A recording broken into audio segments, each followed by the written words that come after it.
Muy buenos días a todos, un gusto saludarles por este medio, mis hermanos. Bueno, esperemos en Dios que esta semana Dios nos pueda traer un respiro, en cierta forma, que puedas descansar, pero a la vez nos pueda traer frescura al poder recordar su pasión y entrega por nosotros. Esta semana no tanto es para vacacionar, sino realmente recordar la esencia de aquel que murió por nosotros. Mire, recuerdo mucho la frase que escuchaba siendo un joven. Es mejor experimentar en cabeza ajena que en la propia. Pero pasado el tiempo me di cuenta que a veces tuve que experimentar en la mía, cuando ignoré los consejos que se me dieron y que no quise hacer caso. Fue muy doloroso lo que pasé, pudiendo detenerme, créame, y no sufrir las consecuencias. Bueno, pues me fui directo de bruces, como decimos hoy en día. David, hermanos, vivió una experiencia de disciplina necesaria de parte de Dios. Pero cuando él pudo experimentar el perdón de Dios, ahí en el Salmo 32, versículo 8, habla como si recibiera el consejo de un maestro. Pero en el versículo 9, Dios le habla de una realidad que muchos ignoran hasta que no se encuentran en tal situación por la necesidad de seguir en el pecado. El devocional de esta mañana se titula Si no entendemos a la primera, habrá una segunda vez. Salmo 32, versículo 9. Fíjese que aquí el salmista aconsejó a sus lectores que se humillaran delante de Jehová y que no pusieran resistencia como hace el caballo o el mulo, que son animales sin entendimiento y que tienen que ser sujetados. Aquellos hermanos que confían en el Señor experimentarán su misericordia, amor real, que significa, y podrán cantar alabanzas a Jehová. Analicemos el versículo, por favor. Le dice aquí el Señor a David, no seas como el caballo o como el mulo, sin entendimiento, que han de ser sujetados con cabestro, dice, y con freno, porque si no, no se acercan a ti. Prácticamente, fíjese lo que es el cabestro, es precisamente lo que se le pone a los caballos y juntamente va un freno en medio, un metal, que al momento de jalar, pues obviamente causa daño en las quijadas del animal y por eso lo puede uno dominar. Prácticamente experimenta dolor. Ahora, ¿qué necesidad, prácticamente le estaba diciendo Dios, qué necesidad hay, David, de una disciplina más si puedes entender las cosas? Fíjese, aquí me parece que el caballo y el mulo describen dos malas actitudes en las que podemos caer cuando buscamos la dirección del Señor. El caballo, por ejemplo, empuja hacia adelante. El mulo se regresa y se sienta y para levantarlo está difícil. El caballo tiende a ser impaciente, fogoso, impetuoso. Pero el mulo, por su parte, es obstinado, indisciplinado y perezoso. Aquí el salmista dice que ninguno de los dos tiene entendimiento. A ambos hay que sujetarlos con freno y brida, porque si no, no los puedes dirigir. Y David acababa de vivir una experiencia muy fuerte. Prácticamente le estaba diciendo a Dios, ¿qué necesidad hay de una segunda disciplina? Desgraciadamente mucha gente no entiende y vive en la disciplina, disciplina, disciplina constantemente por lo mismo, hermanos. ¿Por qué? Porque no quieren entender que la disciplina de Dios es parte necesaria para que no nos salgamos de su dirección. Pero David aquí le hace esta referencia, ¿sabes qué? No seas como el mulo ni como el caballo sin entendimiento, que han de ser sujetados con castigo, con freno, porque si no nos acercan a ti. Dios desea que seamos sensibles a su dirección, no lanzándonos hacia adelante en nuestra propia sabiduría, ni vacilando, hermanos, cuando nos muestra su voluntad. Aquí hay algunas reglas, fíjese, generales, tomadas precisamente de la experiencia que podrían sernos útiles al respecto. Pide al Señor, por ejemplo, que confirme su dirección por boca de dos o tres testigos, cuando tú quieres ser dirigido. Jesucristo dijo, por boca de dos o tres testigos conste toda palabra.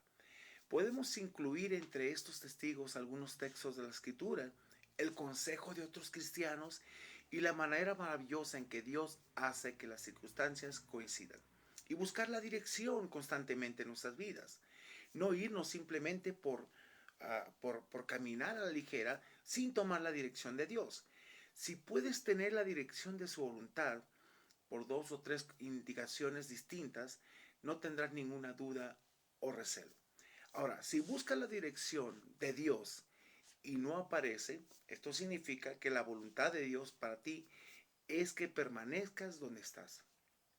Somos muy desesperados y a veces tomamos decisiones arrebatadas porque no vemos la respuesta de Dios. Bueno, en muchas ocasiones Dios te manda a esperar y estar quieto en ese aspecto.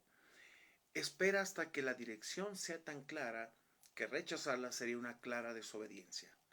Por ejemplo, a los hijos de Israel se les prohibió que se movieran hasta que la columna de nube y fuego se moviera. Y así era la dirección de Dios. De día era la columna, la nube, y de noche la columna de fuego. Y ellos se movían cuando la columna o la nube empezaba a moverse precisamente en nuestra vida. Fíjese que la desobediencia es muy fácil a veces de hacer. Y buscamos la dirección de Dios de acuerdo a nuestro criterio, no de acuerdo a su palabra o de acuerdo a la oración que estamos formulando. Si hubiera actuado por su cuenta el pueblo de Israel, no tendría excusa, fíjese. La respuesta, precisamente, la responsabilidad de ellos era moverse cuando la nube se alzara, no antes ni después. Ahora, por último, es pedirle a Dios que la paz de Cristo sea el árbitro en tu corazón. ¿Sí? En esa parte.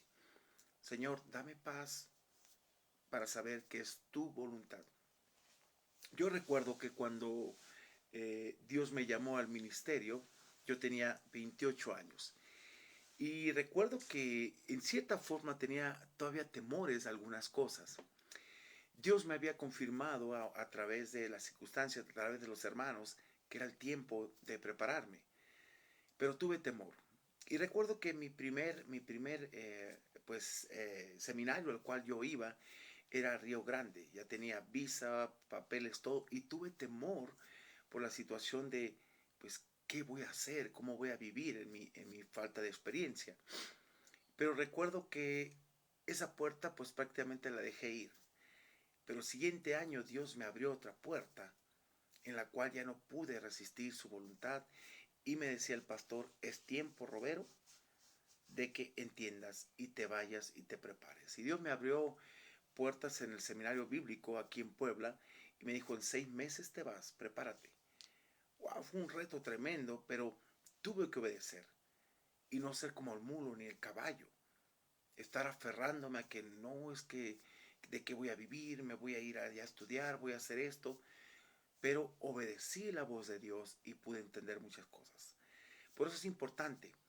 Fíjese, cuando estuve aquí en Puebla, mi corazón tuvo tanto paz en mi corazón de saber que estaba haciendo la voluntad de Dios. Mientras estaba allá y vivía con mis bueno, que no tomaba una decisión correcta, pues realmente estaba frustrado, me sentía mal, pero cuando decidí tomar el camino correcto y buscar la dirección de Dios, pude experimentar esa paz. Y fíjese, precisamente, esa paz es la que influye en nuestro corazón. Es una traducción, por ejemplo, aquí de Colosenses 3:15, que significa que cuando Dios está guiándonos, realmente, Él influye de tal manera, fíjese, que nuestro intelecto y emociones nos llenan de paz cuando estamos en el camino correcto y de inquietud cuando andamos en cualquier otro camino. Nos inquieta nuestra alma completamente. Si estamos ansiosos por conocer la voluntad divina y prestos para obedecerla, no tendremos necesidad del freno, de la brida, ni la disciplina de parte de Dios. Ahora, la pregunta es, ¿acaso, hermanos, hay necesidad de una segunda disciplina cuando ya estás en una? Hay gente que no ha salido de ahí y no ha entendido. Viene una y enseguida viene la otra. ¿Por qué? Por la necedad de eso mismo. La experiencia que vivió el salmista David, a través de esto, Hay mucha relación en el Salmo 32 y el 51, porque habla del pecado de David y habla de la experiencia que Dios lo llevó por ahí de disciplina. Por eso él decía, mi pecado te declaré y no encubrí mi iniquidad delante de ti, y tú perdonaste la maldad de mi pecado. Por eso, por esto que has hecho, Dios orará a ti todo santo en el tiempo que pueda ser hallado. Ciertamente en la inundación de muchas aguas, éstas no llegarán a él. Y habla de la forma en que Dios puede librarte a veces de las circunstancias. Y luego dice, te haré entender y te enseñaré el camino que debes andar, sobre ti fijaré mis ojos. David como que tomó esta postura de un maestro que le estaba enseñando y él siendo enseñado también. Pero sabe una de las cosas, en el 9 es el versículo que estamos tratando cuando le dice, no seas como el caballo ni como el mulo sin entendimiento. David, ya pasaste por una, ¿quieres otra? Y le dice que han de ser sujetados con cabestro y con freno, porque si no, no vienen a ti. David, ¿qué necesidad hay de una segunda disciplina en tu vida? Yo te pregunto eso. ¿Hay necesidad de una segunda disciplina cuando a veces puedes estar en una? Si a usted le gusta vivir así, hermano, atado y apagado por las constantes disciplinas necesarias de parte de Dios, es porque ya le gustó ser como el caballo y como el mulo. Y es feo, la verdad, la comparación, pero es una realidad. Mucha gente le encanta vivir así, atados constantemente, sin paz, sin gozo en sus vidas, porque precisamente no han entendido. Es como la prueba. Si la persona no pasa la prueba, tarde o temprano va a venir lo mismo. Ay, Señor, trae lo mismo. Bueno, no pasaste la primera. Y la primera siempre tenemos que aprender. Por eso esa frase que yo les decía al principio, que es mejor experimentar en cabeza ajena que la propia, muchas ocasiones somos necios y queremos experimentar en la propia, pero nos vamos de bruces, como dije. Ahora, quiero dejarte, fíjese, un pasaje de la escritura que debemos de tomar muy en cuenta para que te des cuenta por qué Dios es preciso en todo lo que nos dice. Ahí está la primera carta a los Corintios, capítulo 10, versículo 11. El apóstol Pablo menciona algo muy importante aquí. Escuche. Dice, y estas cosas les acontecieron como ejemplo a quienes, a los del pueblo de Israel, cuando estaba en el desierto. Fíjese, y están escritas para amonestarnos a nosotros, a quienes, dice, a quienes han alcanzado los fines del siglo. Y hablan aquí de la vida en el desierto y que hoy en día puede ser con un estilo de vida cristiana. Lo que les pasó a ellos es como ejemplo para que tú puedas prevenir de no estar haciendo lo mismo. Y hermano, si te gusta la vida en el desierto, es porque no te has atrevido a vivir la libertad y plenitud en Dios. Así es sencillo. Si te encanta estar esclavizado, te encanta estar disciplinado, es porque no has vivido y no se ha atrevido a vivir en la libertad de Cristo. Y la libertad de Cristo tiene que ver muchas cosas con abandonar, renunciar a cosas que no te ayudan. Y sabes una de las cosas, y a vivir pleno. Y no estar en disciplina todo el tiempo o en prueba por lo mismo, porque estás viviendo y haciendo lo correcto delante de Dios. Espero delante de Dios que busques hacer lo correcto y que vivas de acuerdo al deseo de Dios. Así que si no aprendes a la primera, habrá una segunda vez. Que Dios te bendiga, tengas excelente mañana y bueno, hermanos, recuerda que esta semana va a ser una semana de mucha bendición para todos aquellos que amamos a Dios y vivimos su pasión, su entrega y sobre todo valoramos lo que Él ha hecho en nuestras vidas. Te invito a orar. Padre, gracias por esta bella mañana que nos permites levantarnos, ver un rayo de luz, Señor, entrar por nuestros ojos y darnos cuenta que tu misericordia es nueva cada mañana. Bendice nuestras vidas. Ayúdanos a entender a la primera, Señor, y no ser como el caballo ni el mulo, sin entendimiento, sino al contrario, humillarnos, quebrantarnos delante de ti y reconocer que hemos hecho lo malo.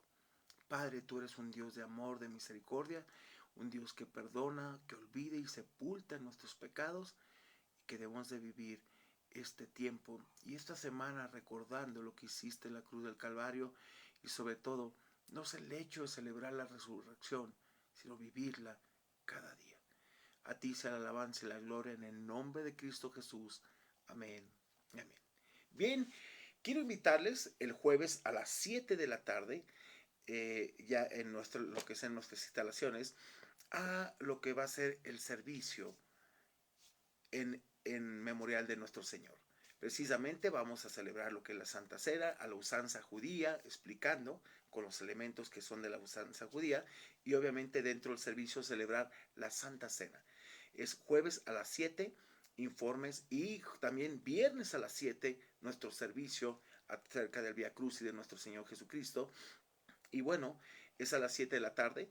Si quieres informes a los teléfonos 22 23 81 11 73 y 22 12 07 97 95. Y obviamente el domingo tenemos nuestro servicio.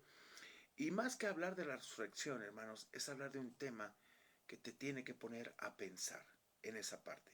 Hoy estamos haciendo una cosa completamente diferente. Estamos acostumbrados a las 7 palabras, a hablar de la victoria, la resurrección, pero en muchas ocasiones nomás vemos esto como algo muy ligero, pero no lo vemos la intensidad que Cristo quiere que lo veamos. Así que te esperamos también el domingo a las 7 de la mañana a nuestro servicio.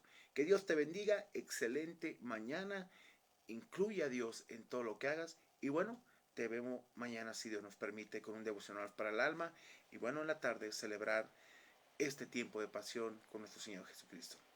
Amén. Dios te bendiga.